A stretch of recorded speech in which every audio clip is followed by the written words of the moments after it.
Bom dia, galera. Felipe Saúda de volta aqui com o canal do Saúda, depois de muito tempo fazendo um vídeo para vocês, para falar especificamente do jogo de ontem entre Flamengo e Olímpia pelas oitavas de final da Libertadores.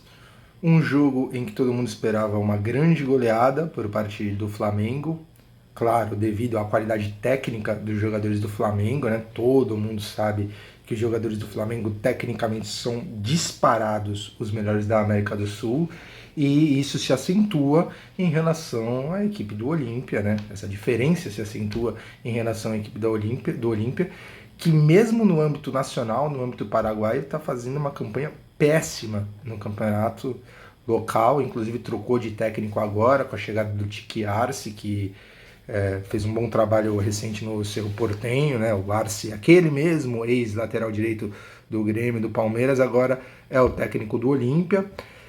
Esperava-se uma grande goleada, uma grande festa, Maracanã lotado, não foi o que aconteceu.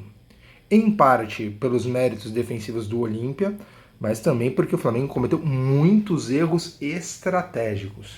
Para mim ficou muito claro que no primeiro tempo houve uma dissonância entre o que o São Paulo pediu para que os seus atletas fizessem, uma dissonância entre o plano de jogo previamente traçado pelo técnico argentino e o que foi executado pelos jogadores dentro de campo. A impressão que me passou é que a ideia do São Paulo para a primeira etapa era de juntar os seus três meias criativos, Everton Ribeiro, Arrascaeta e Gerson, para usar e abusar da qualidade técnica desse trio, com passes curtos, conseguir infiltrar na defesa do Olímpia. E isso aconteceu várias vezes, não as infiltrações, mas sim os três jogadores estarem bem juntos. Porém, esses três jogadores se sentiam muito mais à vontade de se agruparem pelo lado esquerdo, e somente pelo lado esquerdo, que foi por onde o Flamengo forçou muito suas jogadas na primeira etapa. Isso porque do lado esquerdo eles tinham o apoio externo do Bruno Henrique, que estava aberto por lá. Por isso eles podiam trocar passes, quando se sentiam pressionados pelos jogadores do Olímpia, eles podiam recorrer a esse apoio externo do Bruno Henrique.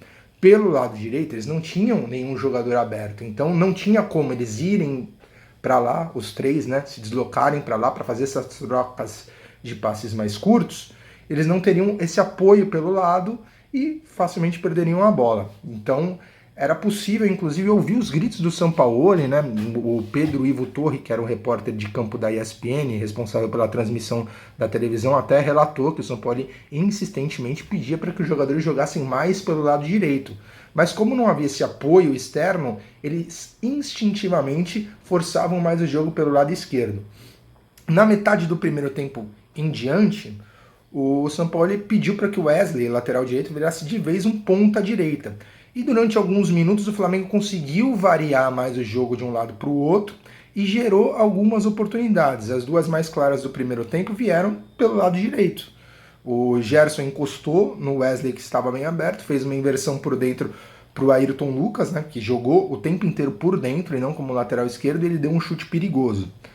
E também teve o chute do próprio Gerson já na parte final do primeiro tempo, que o goleiro fez uma boa defesa, mas foi só um primeiro tempo muito pobre do Flamengo, justamente por causa dessa questão tática, né? Os três meias jogando muito juntos, mas sempre forçando o jogo pelo lado esquerdo, o que tornou o time do Flamengo muito previsível e facilitou o trabalho de marcação do Olímpia.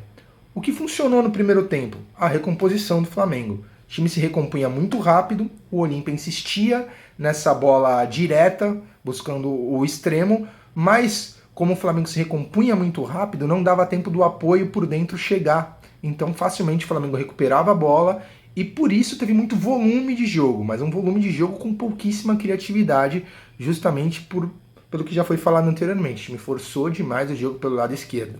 Isso inclusive prejudicou o futebol do Alan, porque o Alan ele é um jogador de distribuição, e quando você só tem um lado para distribuir a bola, você fica com as possibilidades de passe muito restritas, e portanto ele errou muitos passes e não fez um bom primeiro tempo.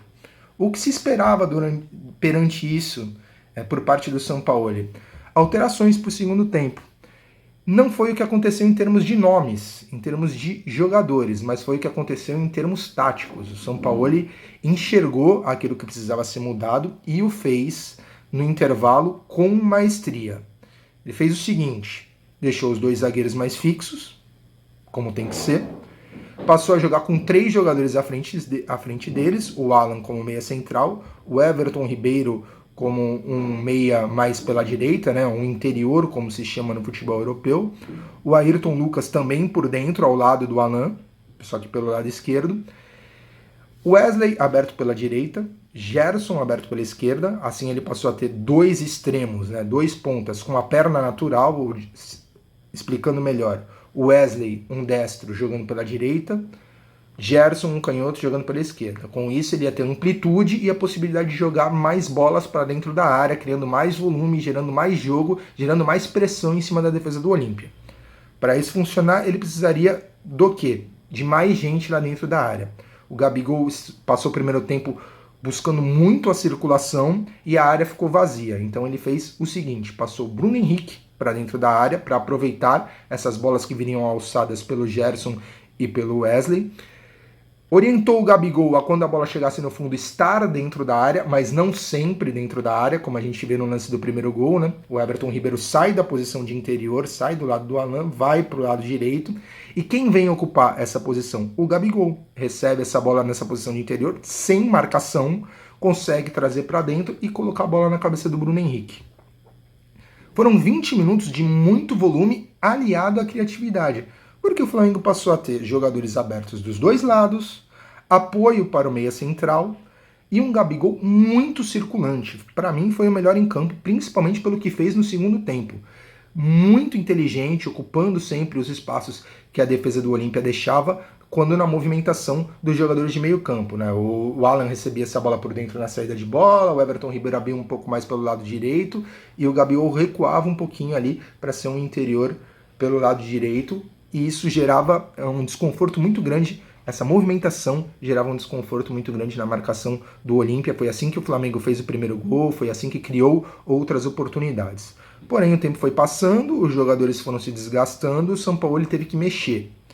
E ele não mexeu só jogador por jogador. Eu acho, né, eu tendo a achar que foi uma questão tática a alteração do Vitor Hugo em relação ao Everton Ribeiro, né? Eu não acredito que tenha partido do jogador ele mudar a função tática que era exercida pelo Everton Ribeiro, mas o que aconteceu claramente foi o seguinte: o Thiago Maia entrou na vaga do Alan como central e o Vitor Hugo entrou na vaga do Everton Ribeiro, teoricamente, para fazer a função de um interior direito, que era que o Everton Ribeiro estava fazendo, que é a função de ficar do lado do Thiago Maia, do lado do central, fazendo o jogo circular. Mas não foi o que o Vitor Hugo fez. Ele se mandou para formar um sexteto de ataque. Com isso, a intenção do Flamengo era claramente buscar o segundo gol e empurrar mais ainda a defesa do Olímpia para trás. O problema é que o Thiago Maia ele ficou sem apoio pelo lado direito. Isso fez com que a qualidade da circulação de bola ali nos 25, 30 minutos finais do jogo caísse muito.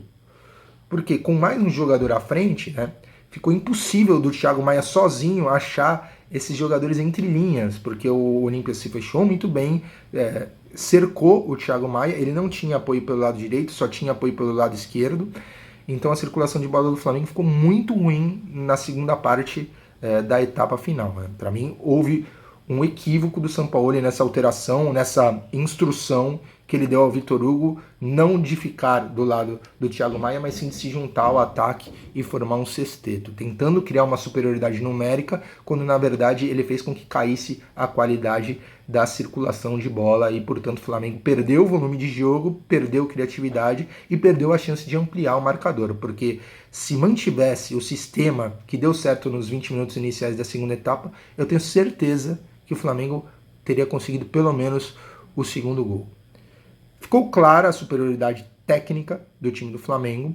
Agora, no jogo de volta, o Flamengo vai ter que jogar mais em termos de qualidade por um tempo maior, não só 20 minutos. Porque vamos ter um Olímpia animado, um Olímpia que logo de início não vai se jogar para cima do Flamengo, vai ficar mais retraído, vai tentar arrastar o jogo para os minutos finais no 0-0, para nos minutos finais tentar o gol da vitória e tentar levar o jogo para os pênaltis. Então o Flamengo, mais uma vez, ao meu ver, vai ter que fazer um jogo de paciência e concentração. porque apesar do Olímpia teoricamente ficar mais atrás, também no jogo da volta, quando ele tiver a bola, alguns jogadores vão se lançar mais para apoios. E se o Flamengo não tiver concentração, ele pode acabar sofrendo gol e sendo eliminado, que seria uma catástrofe devido à diferença técnica dos dois times. Bom, é isso, gente. Espero que vocês tenham entendido mais ou menos o que eu quis passar. Eu vou colocar legendas aí no vídeo para ficar mais claro. Espero que tenham gostado. Um grande abraço, fiquem com Deus. Até logo!